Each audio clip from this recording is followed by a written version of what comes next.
Scholarships, the one thing that everyone in the education world thrives to get. Scholarships. Whether you come from a rich or poor background, it is absolutely normal to aim for scholarships.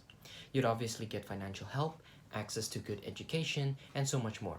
It is absolutely normal for one to go and aim for scholarship. However, the one reason that people aim to get scholarship is mainly because of how it would aid them financially. With that being said, it is important for the government to be able to distribute scholarships wisely. So why do so many people aim for scholarships? They do it because they know that their children have the potential to thrive, such as in academics, sports, music, etc. But they need financial aid because they may not be financially capable of funding their children's education fees. And this is an absolute shame to see young and brilliant students fail to get access to what they fully deserve just because of a lack of money. Again, note that in the status quo, there are many brilliant children who have to settle on lower education levels simply because they don't have the financial ability. And as a result, they have to miss out because of how scholarships are still distributed to so many other more financially able students.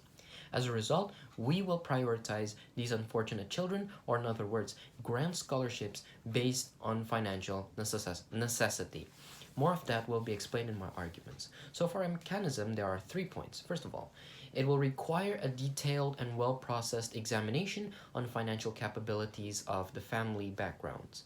So the students with less financial ability that ranges specifically around a certain amount will be prioritized to get scholarships. Second of all, students will also be required to have good grades and a clear reason why they aim for the scholarship, and they will have to undergo a little test to test their basic knowledge. And third of all, the government will prioritize other sectors in education, such as improving the quality of schools and universities or giving access to more online courses, etc. So a brief look into my arguments. I will explain first of all about why this is morally justified, why we will do this, and second of all, what else we can do to help education. Entering to my first argument, we grant scholarships based on financial necessity because the ones who need it the most are those with less financial ability. While the number of reasons may vary why people aim for scholarships, most of the time, or a large majority of students aim for them because of financial needs. Again, in the status quo, there are so many brilliant students who have to settle for lower education, such as in middle school or maybe in high school, only because they are not granted the access to scholarships. And if I were to ask you how most of these children, how their financial background was like, these students would undoubtedly come from a less financially capable background. Because it is common knowledge that money can guarantee a lot of things. It can give you social status, expensive items, etc. And a good education is no exception. So, most of the time, more financially capable families are able to provide better education for their children even without the aid of scholarship. So if we had the option to grant a scholarship to a student from a poor background or to a student from a rich background, which would be the morally right one to choose? With there being a more likely chance for the richer one being able to financially support their own children, it would definitely only be fair if it was given to the less financially able. So, what do we want to achieve from here? What we want to achieve is educational equity, because looking at the status quo, it clearly disadvantages the less financially able students. There are many countries, such as in the US, for example, who hand out scholarships based on merit. And this would lead to more financially able students being the ones to receive the scholarships. Why? Because as it is already said, money is able to buy better education and also better preparation for the future. These richer students may have had more access to high quality education, high quality courses, and prestigious competitions, all with the help of money. And that is what leads us to the current status quo, where students that are less financially able miss out on opportunities to get scholarships because they don't have the opportunities to enhance their merit. And while it is not illegal or wrong to hand out scholarships to competent students, this mechanism is what creates a huge gulf in distribution of scholarships between the financially able and the less financially able. So why do we want to achieve this?